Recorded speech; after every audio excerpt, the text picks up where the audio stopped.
Hello, sixth graders. Today we're doing a lot of adding and subtracting of decimals. We're taking a look at some word problems. We're going to analyze them, and then we're going to add and subtract if needed. And watch closely today. Adding and subtracting is a time where you could make a simple mistake. I'm not promising anything, but I hope I'm perfect today, but I might make an error or two. The fastest winning time for the New York Marathon, Tesfaye Jafar of Ethiopia in 2001 is 2 hours and 7.7 and 72 minutes. The second fastest time is 2 hours and 8 and 17 thousandths minutes. Juma Ikaga of Tanzania. That is like really fast for a marathon. I think a marathon's like 26 miles. I don't even know if I could ride my bike that fast. Anyways, how much faster was Jafar's time versus Ikugaga's time?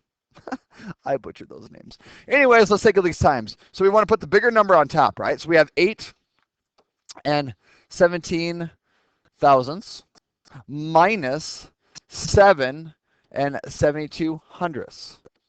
Most common error that kids always do when they're subtracting is they don't line up the decimals. You have to line up the decimals. So you're probably wondering, what do I do with this empty space, Mr. Green? I put that a 0 in that spot. So right now I have the 8 and 17 thousandths over 7 and 72 hundredths. Now I'm simply just going to subtract. Well, when I'm subtracting through, 7 minus 0 is 7. Now I can't take 2 away from 1, so I'm going to change this 1 to an 11. But I'm going to have to borrow, then I have to take something from the 0, but I'm going to have to borrow from the 8 to make this a 7. This was a 10, but I had to borrow to make it a 9. Wow, that was confusing. Anyways, you've been doing math for a while. This is how I do it. 11 minus 2 is 9. 9 minus 7 is 2. 7 minus 7 is 0. So my answer is 297 thousandths. Once again, I don't have the neatest handwriting in the world, but if you don't have straight columns when you are subtracting, you will make an error. Let's move on. Hopefully I can pronounce everything in this next one. In the 1908 Olympic Games, Eric Lemming of Sweden won the javelin throw with a distance of 54 and 825 thousandths meters. He won again in 1912 with a distance of 60 and 64 hundredths meters. How much longer was his 1912 throw than his 1908 throw? Well, let's take a look. The 54 and 825 thousandths looks like a bigger number because it's longer, but is 54 bigger than 60? The answer is no, it's not. So I'm going to put 60 and 64 hundredths over 54 and 825 thousandths. I'm going to subtract. Watch closely. I have a space here, so I have to put a 0 there. Okay? Now I'm going to subtract. I cannot take 5 from 0, so I'm going to borrow from the 4. I'm going to make this a 3, which makes this a 10. 5 minus 10 is 5. 2 minus 3 is 1. Look at the next one. I can't take 8 away from 6, but I'm going to take this, and then I'm going to look at the 0. Can I borrow from there? I can't, so I have to borrow all the way from the 6. So I'm going to make this a 5. This will be a 10, but I have to change this to a 9 because I borrowed to make this 6 a 16. Now I can subtract. 16 minus 8 is 8. To carry this decimal straight down. 4 minus 9 is 5. 5 is 0. My answer is 5 and 85 and 815 thousandths. Next problem. Driver Buddy Baker, Oldsmobile, 1980, holds the record for the fastest winning speed in the Daytona 500 at 177 and 602 thousandths miles per hour. Billy Elliott, Ford, 1987, has the second fastest speed at 176 and 263 thousandths miles per hour. How much faster is Baker's speed than Elliott's? Well, which number is bigger? 177.602 is bigger. I'm going to subtract it from 176.263. Go ahead and subtract across. Follow along. I can't take 3 from the 2, so I make this a 12. I can't take it from here, so I have to borrow. I have to make this a 9. I have to change this to a 5. I had to borrow all the way from the 6 because I can't borrow anything from the 0. So now I have 12 minus 3, I have a 9. 6 minus 9 is 3. 2 minus 5 is, or 5 minus 2, I apologize, is a 3. Decimal. Can 6 get taken from 7? It can, once. Can 7, 7, 0, 0? My answer is 1 and 339 thousandths. Let's keep moving along here.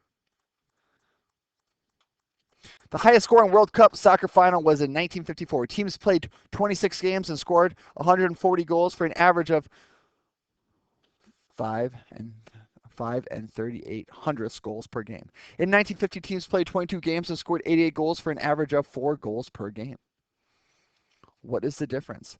Remind me in math today to tell you a little bit about how I know people that played in the World Cup, because remember, I lived in Brazil and Japan, so internationally, so I knew some professional soccer players, and I actually knew the captain of a winning World Cup team from Brazil, so pretty interesting.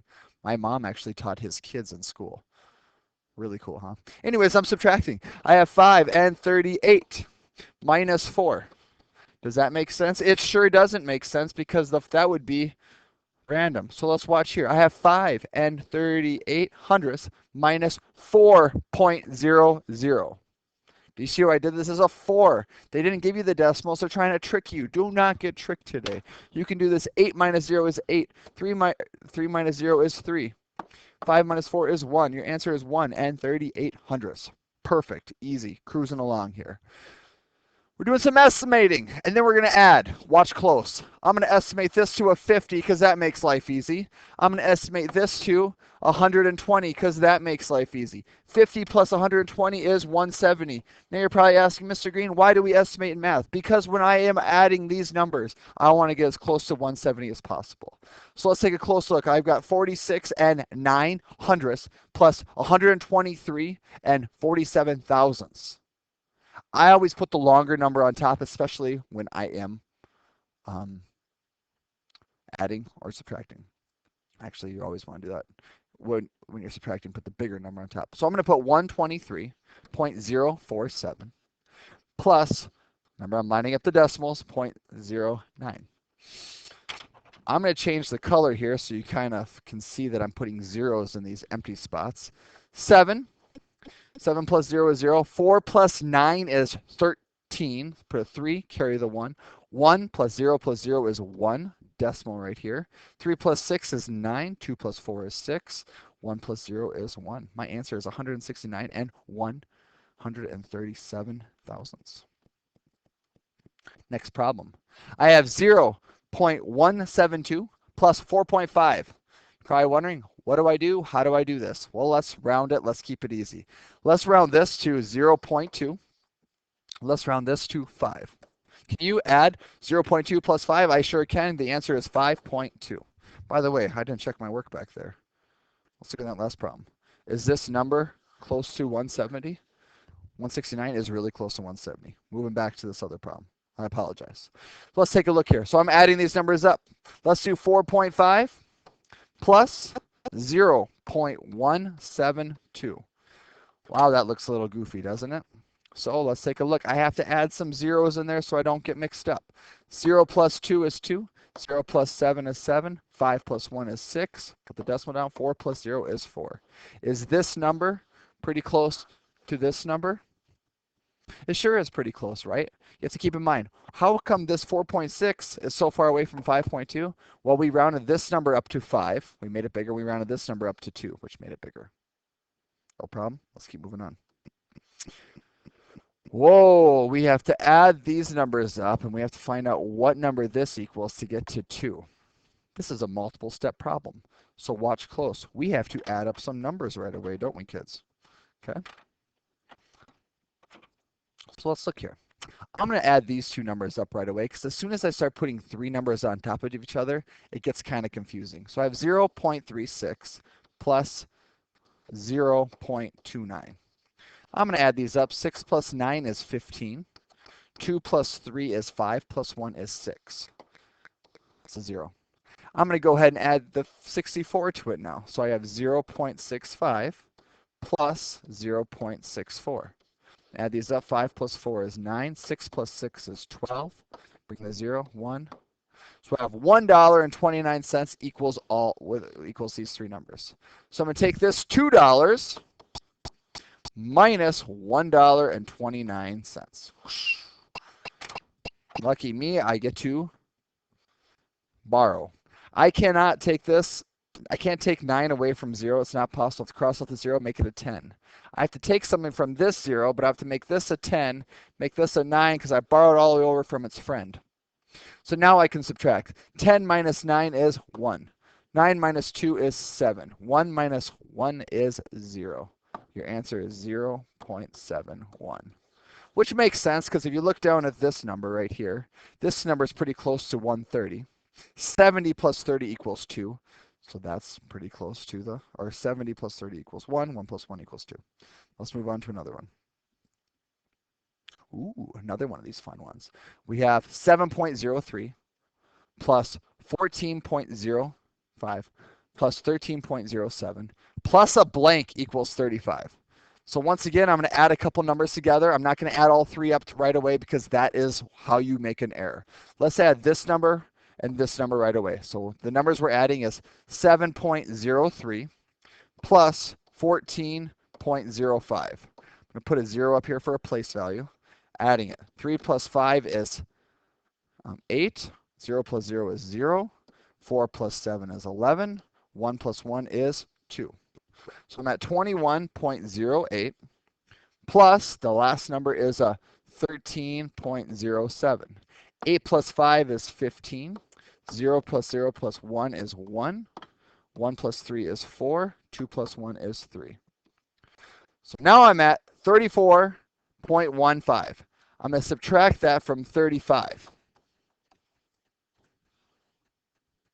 You're like, holy cow, this is a lot of work. It's not hard work. It's just a lot of work. Okay. Now we're going to subtract. Can 5 get taken from 0? No. Can 1 get taken from 0? No. We have to borrow from this friend. Let's make this a 4. We're going to make this bigger, but we had to borrow to make this friend bigger. Okay, I think everyone sees that thought process. If this part is hard, how we're borrowing, today you have to ask in math how to do this so I can break it down for you even more. No problem. 5 gets taken away from 10. 5. 1 taken away from 9 is 8. Place value, 0, 0. The answer is 0.85. I could do more examples, but I think you get the gist of it. Remember, when you are adding and subtracting, you are lining up those decimals, you're borrowing, you are having fun. So this is why we had to add all these up, and then we had to borrow from the 35. Hopefully this helped you with your math today. Once again, today it's just a lot of adding and subtracting, lining up those decimals, borrowing correctly. Hopefully you enjoy math. We'll see you soon.